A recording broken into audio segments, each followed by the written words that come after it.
சந்தோஷமா இருக்கிறோம். இதை விட வேற என்ன வேணும் வாழ்க்கைக்கு? டாக்டர் சத்தியமா என்னால நம்ப முடியல டாக்டர். டேய் லூசு பயல, தப்பு பண்றது மனுஷ இயல்புடா. மன்னிக்கிறது தெய்வ குணம். ஒரு சின்ன தப்ப மனசுல வச்சுக்கிட்டு ஒரு தங்க மாதிரி பொண்ண அலைய விடாதடா. உலகத்துல மன்னிப்பை விட பெரிய மருந்து எதுவுமே கிடையாது. நீ கண்மணியை மட்டும் மன்னிச்சுட்டா சத்தியமா சொல்றேன், நீ நல்லா இருப்ப. உங்க வாழ்க்கை எனக்கு பிரமிப்பா இருக்கு டாக்டர். நீங்க செஞ்சது தப்பு, ஓகே. ஆனா கண்மணி செஞ்சது துரோகம் டாக்டர். தப்ப மன்னிக்கலாம், துரோகத்தை எப்படி டாக்டர் மன்னிக்க முடியும்? ஏண்டா, ஒரே ஒரு பொய், அதுவும் கண்மணியோட அம்மா தானே சொல்லியிருக்காங்க. அதை மன்னிக்க உனக்கு மனசு வரலையா? டாக்டர் டாக்டர் நான் சொன்னதை தாண்டி கண்மணி எனக்கு ரொம்ப பெரிய துரோகம் பண்ணிருக்கா டாக்டர். எதுவா இருந்தாலும் இப்பவே பேசி தீர்த்தரலாம். அப்படி அவ என்ன துரோகம் பண்ணா சொல்லு. அதை பத்தி எனக்கு பேச விருப்பம் இல்லை.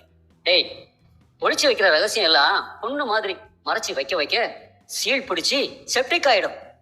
எதுவா இருந்தாலும் சொல்லு, அதை சரி பண்ண முடியுமான்னு நான் பாக்குறேன். முடியாது டாக்டர், நான் சொல்ல மாட்டேன். நான் ஏமாந்த கதை, அதை நான் மறக்க விரும்புற கதை. என் கல்யாணத்துல கண்மணியோட அம்மா மட்டும் இல்ல டாக்டர், கண்மணியே துரோகி தான். சாரி, ப்ளீஸ் என்ன மன்னிச்சிருங்க. எனக்கு இதுக்கு மேல உங்ககிட்ட பேச விருப்பம் இல்லை. எனக்கு கொஞ்சம் தனியா விட்டுறீங்களா டாக்டர் ப்ளீஸ்? என்ன நடந்தாலும் சரிங்க, நான் அன்புவா விட்டு கொடுக்கவே மாட்டேன். எனக்கு எல்லாமே அன்புதான். அன்பு இல்லாம செத்து கூட போவனே தவிர அன்பு இல்லாம நான் வாழவே மாட்டேன். அவ்வளவுதான். கண்மணி, அன்புக்கு இந்த சம்பவம் நடந்ததுல நான் ரொம்ப வருத்தப்பட்டேன். ஆனா முதல் முறையா இப்ப சந்தோஷப்படுறேன். அவனுக்கு இப்படி ஆனது கூட நல்லதுக்கு தான்.